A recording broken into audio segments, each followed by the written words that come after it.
جناب سیدہ طیبہ طاہرہ سیدہ عائشہ صدیقہ رضی اللہ تعالیٰ عنہ روایت فرماتی ہیں، کہتی ہیں آقا ایک عجیب منظر آج میں نے اپنے گھر کی دہلیز پہ دیکھا۔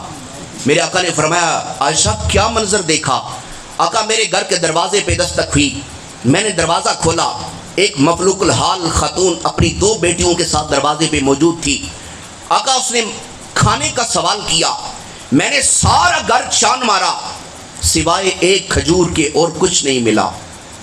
آقا میں نے وہ کھجور اس خاتون کے سپرد کی۔ آقا میں نے دیکھا اس خاتون نے اس کھجور کے 2 ٹکڑے کیے، ایک ٹکڑا اپنی ایک بیٹی کو عطا فرما دیا، دوسرا ٹکڑا اپنی دوسری بیٹی کو عطا کر دیا۔ آقا اس کے چہرے پہ عیاں تھا کہ یہ بھی بھوک کی شدت میں ہے، اس نے خود کچھ نہیں کھایا، وہ کھجور کا ٹکڑا اپنی دونوں بیٹیوں میں تقسیم کر دیا۔ ام المومنین جب یہ بیان کر رہی تھی آپ دیدہ ہو گئیں، آنکھوں میں آنسو آگے۔ آقا میں نے ماں کی ممتا کو بڑے قرب سے دیکھا ہے، وہ عورت خود بھی بھوکی تھی، اس کے باوجود اس نے خود نہیں کھایا۔ میرے آقا نے فرمایا اے عائشہ قیامت کے دن اگر وہ عورت اپنے اعمال کے سبب سے جہنم میں جانے لگی نا، یہ بیٹیاں اپنے رب سے اپنی ماں کے بارے میں جھگڑا کریں گی، مالک یہ اتنی محبت کرنے والی تھی، آج ہم اسے جہنم میں نہیں جانے دیں گی۔ میرے آقا نے فرمایا اللہ ان بیٹیوں کے سبب سے والدین کو جنت عطا فرما دے۔ کس ماحول میں میرے رسول نے لوگوں کے مزاج بدلے ہیں؟ جب بیٹی کو معاشرے میں مقام حاصل تھا ہی نہیں، کیا خیال ہے پھر اس بیٹی کو بھی حضور کی آمد کی خوشی کرنی چاہیے یا نہیں؟ جس بیٹی کو عزت ہی حضور کی آمد کی وجہ سے ملی ہے، کیا اس بیٹی کو پھر حضور کی آمد کی خوشی کرنی چاہیے یا نہیں؟ رشتوں کو احترام کی دولت حاصل نہ تھی، میرے آقا تشریف لائے ہیں، رشتے احترام کے بندھن میں بندھ گئے۔ آپ ماں کے بارے میں اس وقت 571 کی تاریخ پڑھیں، ماں کو لوگ داشتہ بنا کے رکھتے تھے، باپ فوت ہو گیا تو بیٹا ماں کو دعوت نکاح دے دیتا۔ مکے میں اوقاس کے مقام پہ ایک منڈی لگتی تھی، کتنے نوجوان بیٹوں نے اس منڈی میں اپنے بوڑھے والدین کو بیچا تھا۔ ایک جوان بیٹا جب اپنی بوڑھی ماں کو لے کے اوقاس کی منڈی میں کھڑا ہوتا تھا بیچنے کے لیے، کیا انسانیت کا سر شرم سے جھک نہیں جاتا؟ بوڑھے والدین کو منڈیوں میں بیچا جا رہا ہے، لوگوں نے ماں داشتہ بنا کے گھر رکھی ہے۔ میرے آقا تشریف لائے ہیں، ماں کو ماں کا مقام دلایا۔ حضور آئے ہیں، فرمایا ماں کو داشتہ نہیں بنایا جاتا، ماں کو منڈیوں میں بیچا نہیں جاتا۔ فرمایا آؤ تمہیں بتاؤں اسلام نے ماں کو کیا وقار دیا ہے۔ فرمایا الجنت تحت اقدام امہات، اللہ نے تمہاری جنت تو تمہاری ماؤں کے قدموں تلے رکھی ہے۔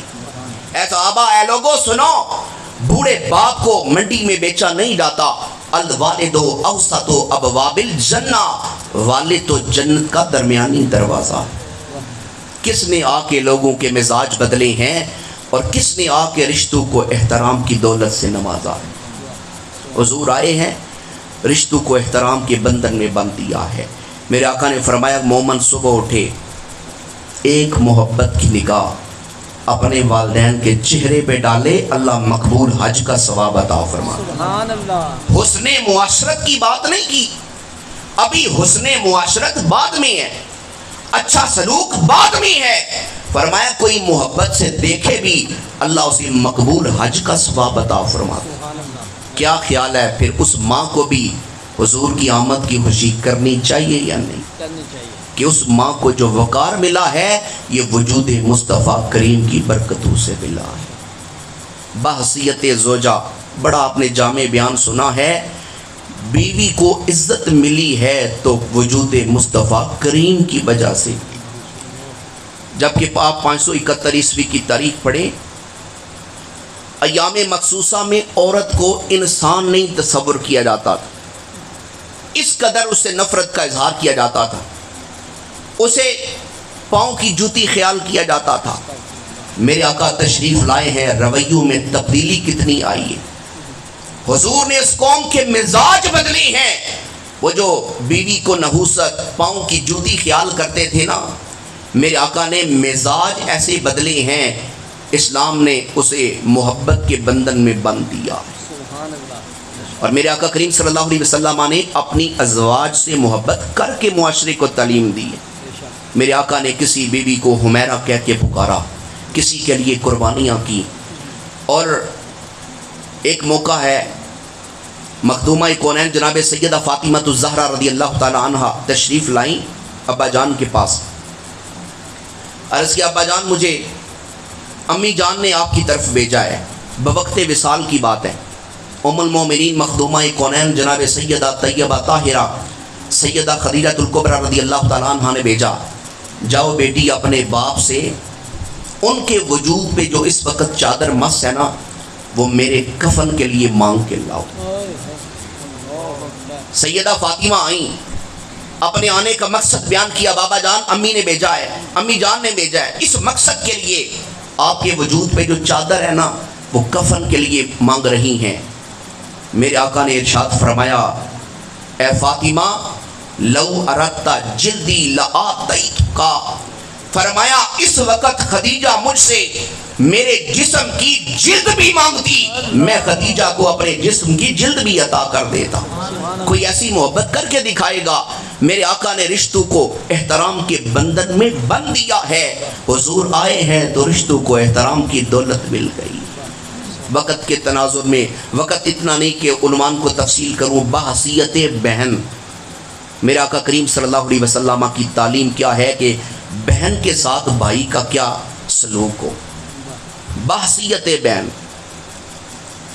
جو بیٹیاں بچپن میں زندہ درگون ہونے سے بچ جاتی نا، کچھ بڑی ہوتی تو بھائی خود اپنے ہاتھوں سے قتل کر دیتے، کل کوئی ہمارا بہنوئی بنے گا، یہ اس بات کو وہ آج سمجھتے، اپنے ہاتھوں سے بہنوں کو قتل کرتے۔ پر میرے آقا تشریف لائے ہیں، میرے آقا نے رویے بدل کے رکھ دیے۔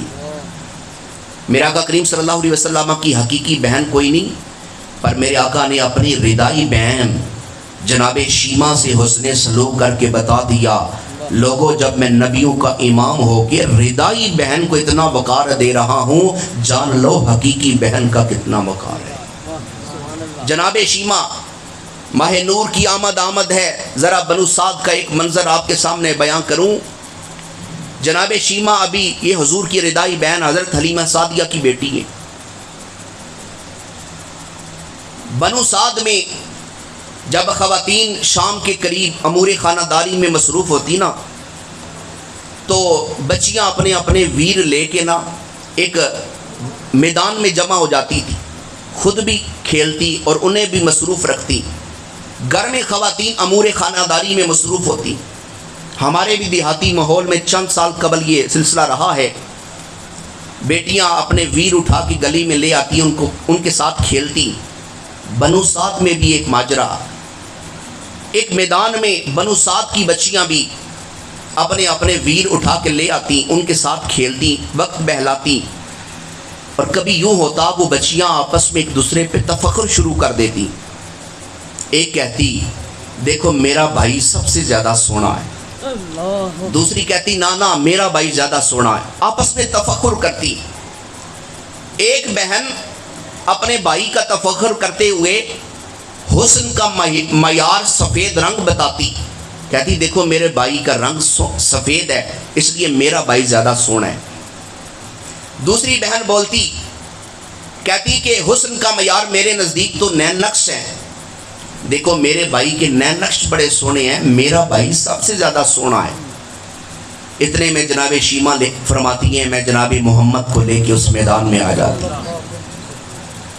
جناب شیمہ فرماتی ہیں جب میں اس میدان میں پہنچتی نا، جہاں بنو سعد کی وہ چھوٹی چھوٹی بچیاں آپس میں تفخر کر رہی ہوتی، اپنے بھائیوں پہ فخر کر رہی ہوتی، جب مجھے دیکھتی نا بازبانیں فصیح اور یک زبان یہ کہتی، اے شیمہ تم اپنے بھائی کی تعریف نہ کرنا، اے شیمہ تم اپنے محمد کی تعریف نہ کرنا، ہم ساری اس بات کو تسلیم کرتی ہیں، تیرا بھائی تو سارے بنو سعد کے بچوں کا سردار ہے۔ نعرے تکبیر، نعرے رسالت، نعرے حیدری، تاجدار ختم نبوت، زندہ باد، اور صحابی نبی، جنتی جنتی، علماء اہل سنت۔ جناب شیمہ فرماتی ہیں بنو سعد کی وہ بچیاں بیک زبان کہتی، اے شیمہ تم کوئی تفخر والا جملہ نہ بولنا،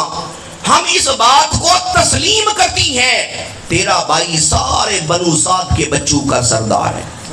جناب شیمہ کہتی ہے میں خوشی سے پھولے نہ سماتی، میری زبان پہ یہ جملہ آتا، ربنا ابقِ لنا محمدا، ربنا ابقِ لنا محمدا، ربنا ابقِ لنا محمدا۔ اے رب کائنات، آج تو نے میرے بھائی کو بنو سعد کے بچوں کا سردار بنایا ہے، مالک وہ وقت بھی دکھا شیمہ دیکھے میرا بھائی سارے عرب کا سردار بنے۔ ربنا ابقِ لنا محمدا، مالک وہ وقت دکھا شیمہ کو میرا بھائی سارے بنو سعد کا سردار بنے۔ رب نے وہ وقت دکھا دیا، جناب شیمہ پروان چڑھی، حضور بھی بڑے ہوئے، اعلان نبوت فرمایا، مکی دور گزرا، حضور مدینہ تشریف لائے۔ جناب شیمہ کی جس قبیلے میں شادی ہوئی اس کے ساتھ اہل اسلام کی جنگ ہو گئی، لڑائی ہوگی، کچھ افراد ان کی قتل ہوئے، کچھ افراد قیدی بنے۔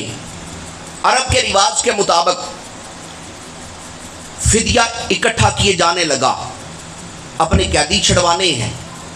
جناب شیمہ کے دروازے پہ دستک ہوتی ہے، قبیلے کا سردار اپنے آنے کا مقصد بیان کرتا ہے کہ ہمارے قبیلے کے افراد ایک قبیلے کے پاس بطور قیدی موجود ہیں، ہم فدیے کی رقم اکٹھی کر رہی ہیں، اے جناب شیمہ آپ بھی اپنا حصہ ڈالیں۔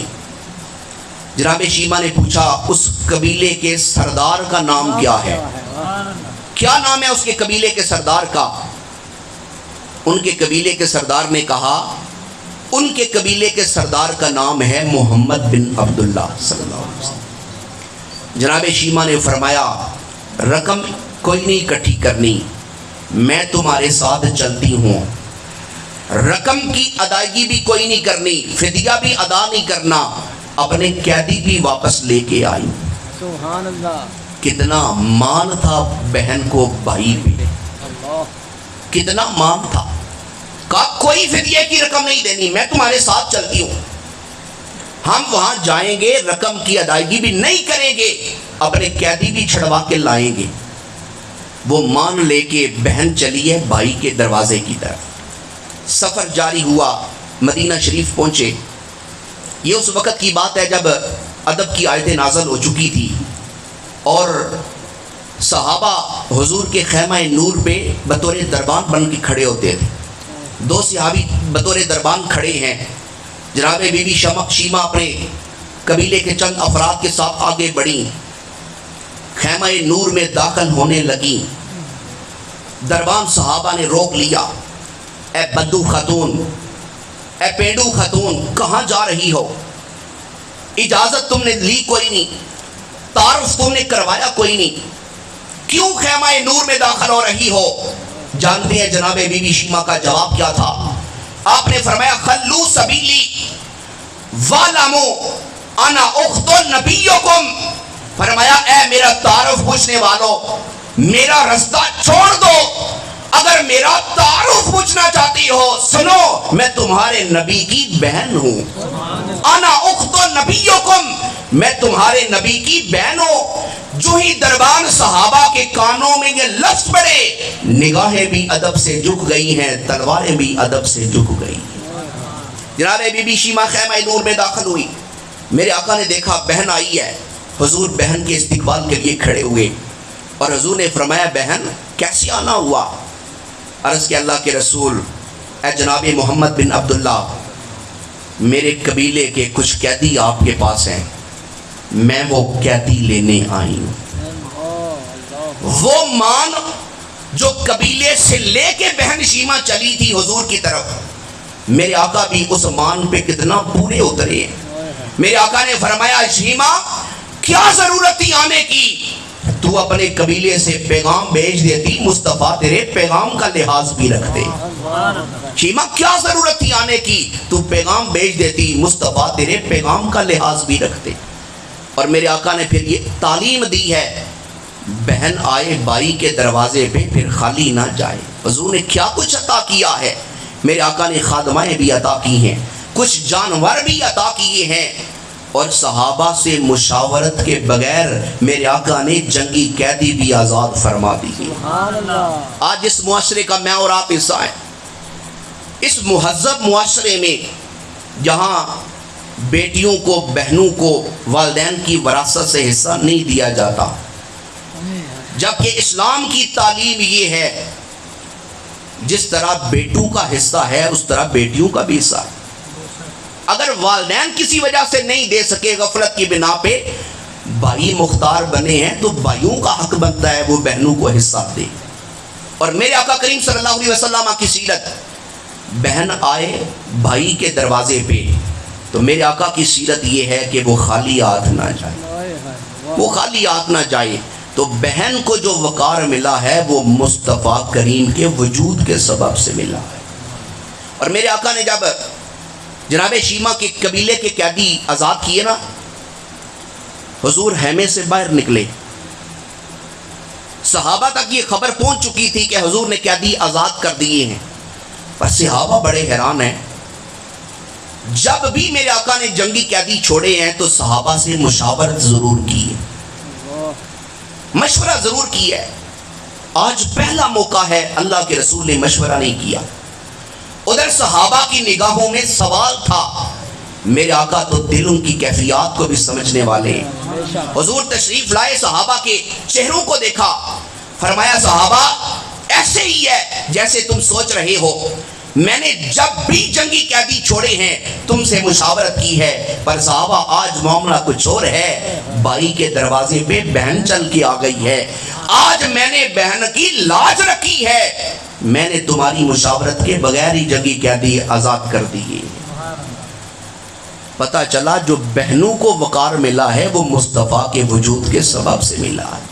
کیا اس بہن کو نہیں چاہیے کہ وہ حضور کی آمد کی خوشی کرے، جسے عزت معاشرے میں مصطفیٰ کے وجود کے سبب سے ملی؟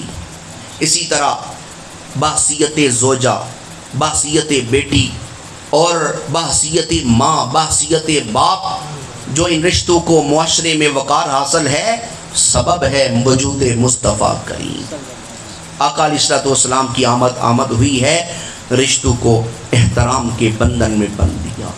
حتیٰ کہ آخری بات، حتیٰ کہ وہ معاشرہ جس معاشرے میں غلاموں کو انسان نہیں تصور کیا جاتا تھا، انسان ہی نہیں سمجھا جاتا تھا، اس معاشرے میں میرے آقا نے غلاموں کو بھی عزت دی ہے۔ کتنی عزت دی، کتنا وقار بلند کیا۔ اس معاشرے میں اگر غلام اپنے آقا کی اجازت کے بغیر آقا کے جوتے دھوپ سے اٹھا کے سائے میں رکھتا تھا نا، تب بھی اسے سزا ملتی تھی۔ وہ معاشرہ اس قدر نفرت کا مزاج غلاموں کے ساتھ، میرے آقا تشریف لائے ہیں، میرے آقا نے غلاموں کو بھی عزتیں عطا کی۔ سبحان اللہ۔ یوں ہی نہیں، حضرت سیدنا فاروق اعظم نے فرمایا بلال سیدی یا بلال، عمر جب بھی پکارتے تھے غلام کہہ کے نہیں، سردار بلال کہہ کے پکارتے تھے۔ اور فتح مکہ کے موقع پہ تو کمال ہو گیا، میرے آقا نے فرمایا صحابہ آج میرا جی چاہتا ہے، فتح مکہ ہو گیا، آج جی چاہتا ہے کوئی کعبے کی چھت پہ چڑھ کے اذان پڑھے۔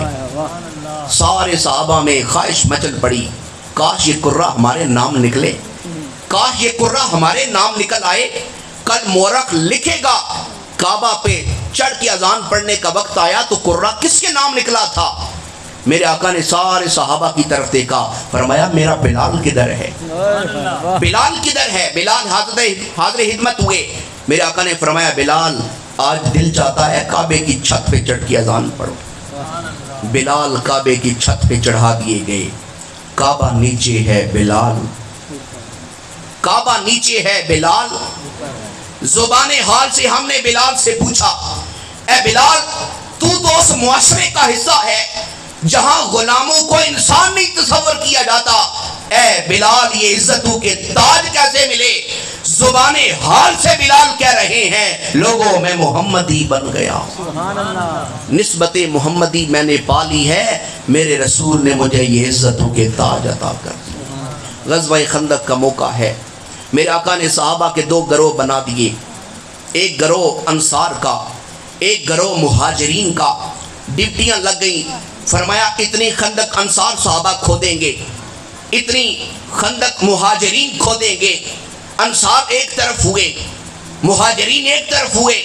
حضرت سلمان فارسی کے بارے میں میرے آقا نے کوئی جملہ ارشاد نہیں فرمایا۔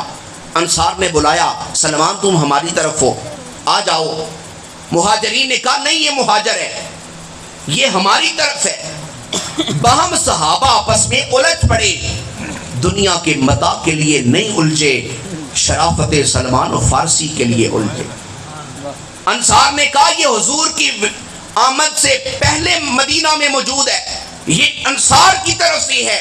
مہاجرین نے کہا اگرچہ حضور کی ہجرت سے پہلے موجود ہے لیکن ہیں تو مہاجر، یہ ہماری طرف ہے۔ تکرار بڑھا، حضور قریب آئے، صحابہ کیا معاملہ ہے؟ آقا انصار کہتی ہیں سلمان فارسی ہمارے، مہاجرین نے کہا سلمان فارسی ہمارے۔ میرے آقا نے فرمایا سنو، سلمان فارسی نہ تو انصار کے نہ تو مہاجرین کے، سلمان و من اہل البیت، سلمان مصطفیٰ کی اہل بیت میں سے ہیں۔ میں نے پوچھا اے سلمان تو غلام تھا، یہ عزتوں کا مقام کیسے ملا؟ میرے آقا نے اعزازی طور پہ آپ کو اپنی اہل بیت میں شامل فرما لیا۔ اے سلمان فارسی سبب کیا ہے؟ زبان حال سے سلمان کہہ رہے ہیں لوگوں میں محمدی بن گیا ہوں۔ نعرہ تکبیر، اللہ اکبر، نعرہ رسالت، یا رسول اللہ، نعرہ حیدری، جشن عید میلاد النبی لگاتے ہیں یہ نعرہ سب ایمان والے، محمد ہمارے بڑی شان، لگاتے ہیں یہ نعرہ سب ایمان والے۔ محمد ہمارے بڑی شان والے۔ میرے آقا تشریف لائے ہیں تو میرے آقا نے رویے بدل دیے ہیں۔ حضور تشریف لائے ہیں، ذہنوں کو بدل کے رکھ دیا ہے۔ وہ جو نفرتوں کا مزاج رکھتے تھے میرے آقا نے محبتیں بانٹ دی ہیں۔ وہ جو باہم ایک دوسرے پہ گھوڑا دوڑانے پہ جھگڑ پڑتے تھے، اتنے شیر و شکر ہو گئے، اتنی محبتیں آپس میں بانٹنے لگے، اس قدر وہ ایک دوسرے سے محبت کرنے لگے، ان کی محبت آنے والوں کے لیے معیار بنتی گئی۔ میرے آقا نے ایسی تربیت کی ہے اور ایسے شاہکار جو ہے وہ تیار کیے ہیں۔ کیسے شاہکار، انہی دو جملوں پہ اپنی گفتگو کو سمیٹ رہا ہوں۔ کیسے شاہکار تھے صحابہ؟ کون صحابہ؟ صحابہ وہ صحابہ جن کی ہر صبح عید ہوتی تھی، نبی کا نام لیتے تھے، نبی کی دید ہوتی تھی۔ وہ کتنے مقتدر تھے، توجہ ہے، وہ کتنے مقتدر تھے، وہ کتنے مقتدر تھے جنہیں تعلیم خدا کی ملی ہے، تربیت مصطفیٰ کی ملی ہے۔ جو تعلیم خدا اور تربیت مصطفیٰ کے شاہکار ہیں، کون صحابہ جن کی ہر صبح عید ہوتی تھی، نبی کا نام لیتے تھے، نبی کی دید ہوتی تھی۔ میرے آقا نے رویے ایسے بدلے ہیں، وہ باہم شیر و شکر ہو گئے، آپس میں محبتیں بانٹنے لگے۔ تو حضور تشریف لائے ہیں، رشتوں کو احترام کی دولت ملی ہے۔ حضور تشریف لائے ہیں، رشتے احترام کے بندھن میں بن گئے ہیں۔ دعا ہے اللہ تعالیٰ آقا علیہ السلام کی آمد کی کما حق ہو خوشی کیا کہ اظہار کی توفیق عطا فرمائے۔ میں انہی الفاظ پہ اپنی گفتگو کو سمیٹ رہا ہوں، بلکہ اس دعا کے ساتھ اللہ تعالیٰ چودھری عثمان صاحب کو اس محفل پاک کی حقیقی برکتیں عطا فرمائے۔ اللہ تعالیٰ ہم سب کے حال پہ اپنا فضل و احسان فرمائے۔ وما علینا الا البلاغ۔